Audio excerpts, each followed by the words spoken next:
I've always considered Ghostbusters my first passion. It's probably the first VHS tape of a real movie that I ever owned, and I used to watch it probably every day. I used to have a lot of the real Ghostbusters toys and figures, the firehouse, and even the Proton pack. I used to run around in that thing all the time. I have friends today that still say they remember me running around in that thing.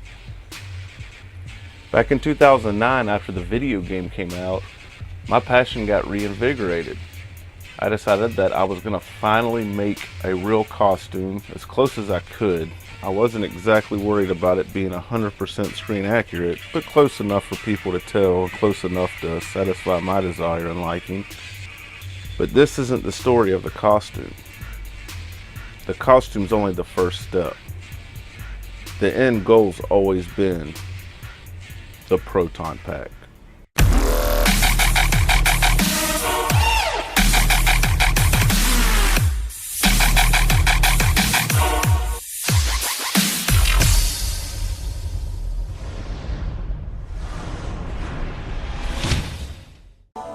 We now have MajinZendo TV T-shirts available on rayjohn.com. Please check the description below for more details.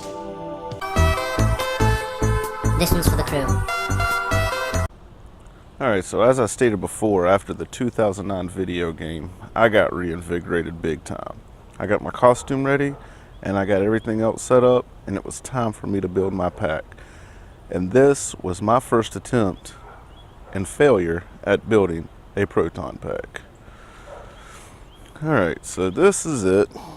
This was my poor Proton pack that's 10 years old now. We'll go over everything here in a minute, but I'll show you what I did do. Now, all the little parts that were on it aren't here fully. It's been moved around to about 4 different locations in the last 10 years from the original home I lived in when I was starting to build it,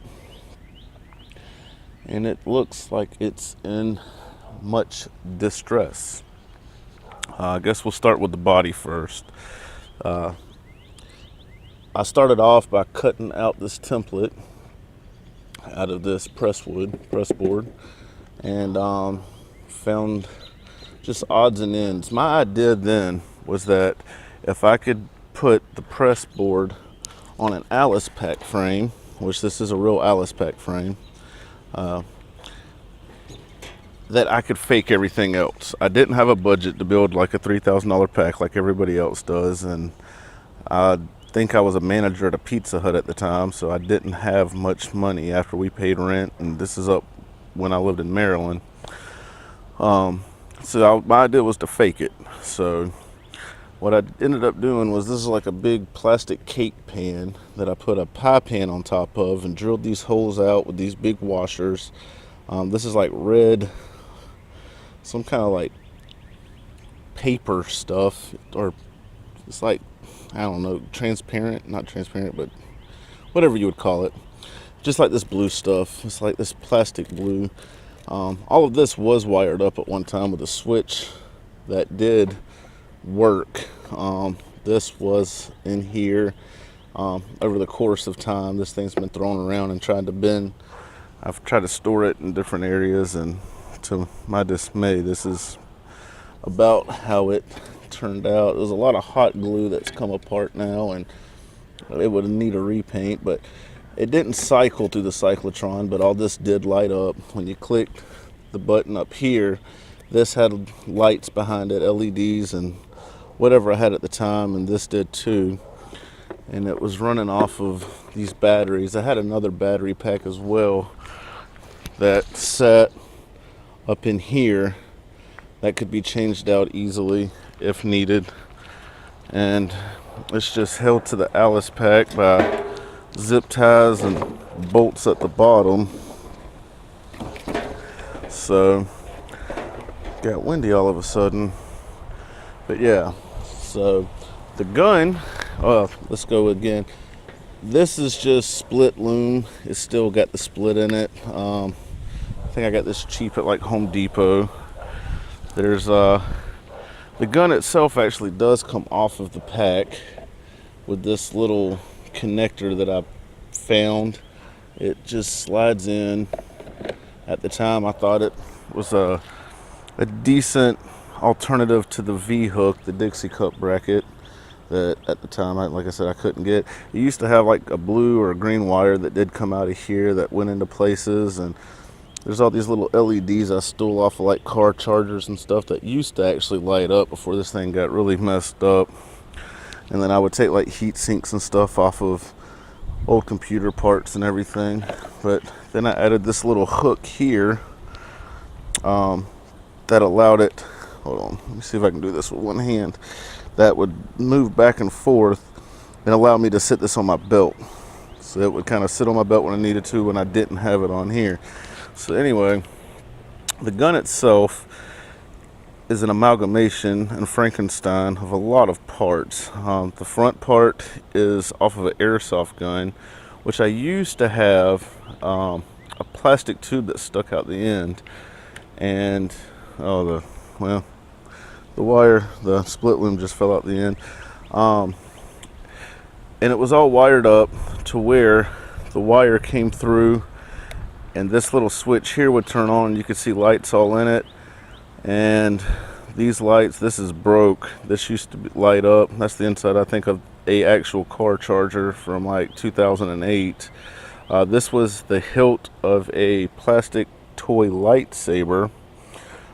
Just random odds and ends that I put together to try to make it look like a neutrino wand, a positron collider. This thing was functional. I found this old video from back then that I made to show my brother when I lived up there, to send to him, and we'll cut to that real quick. Alright buddy, this is my Proton gun. I built it out of a bunch of stuff. This is cardboard, this is plastic, this was a lightsaber toy from Star Wars. This came off of a plastic gun. So you can tell that's a plastic thing right there. Now, if you take and you click this, the light lights up, this light lights up, this light lights up, down inside lights up. Now, I don't know if you can tell with the light on, if I press the button at the end, it does like that.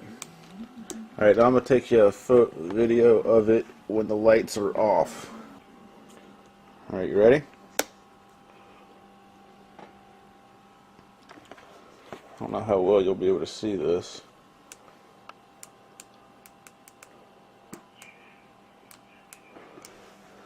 You take it and you press the button, and the end lights up. It's bright as shit too. You can actually use it as a flashlight on the wall. But yeah.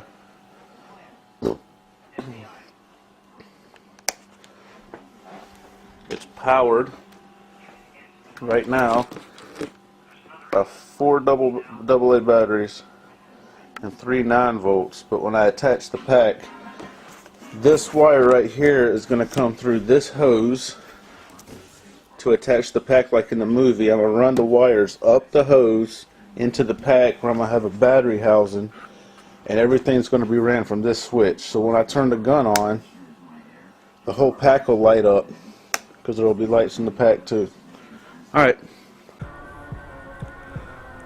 Well, I hope you enjoyed that little trip down memory lane. It's very cringy, but as you can see, there used to be a button, well, the button's still here, right there, that you could actuate, and it basically had a flashlight in the end, and it actually did work, and it didn't look that terrible when it was in its prime. Like I said, a lot of things have fallen off since, and I had the basic shape down. My idea was just like, if I could fake it, the costume looked great, and if I could put it in a budget and fake it to where at least it was identifiable, it would be something that I made. Sometimes just the satisfaction of knowing that you did something for yourself and you figured it out, and that kind of gratification goes a long way. But as I got deeper invested in the project, I realized there was limitations on being able to find certain things that I was looking for, and then I ended up coming to the conclusion that, like, all right, maybe I need to put this project on the shelf for now until I can get a better job or I get a little bit of money, and then I can revisit it. And here we are 10 years later, and it hasn't gotten any better. In fact, this thing's an aggravation to find somewhere to store most of the time, and I think my wife really hates this thing. But there's awesome prospect for what we have going on here, because I'm ahead of the curve when it comes to having this Alice pack frame already, because my intentions on having a working Proton pack have not waned, for I shall still have one very soon that is going to be of decent quality, and I'm extremely excited. So please stay tuned for those videos to come, because I have now these, and I am going to mod the hell out of this thing to look like it should. I've already ordered some of the parts. I'm just waiting for them to come in.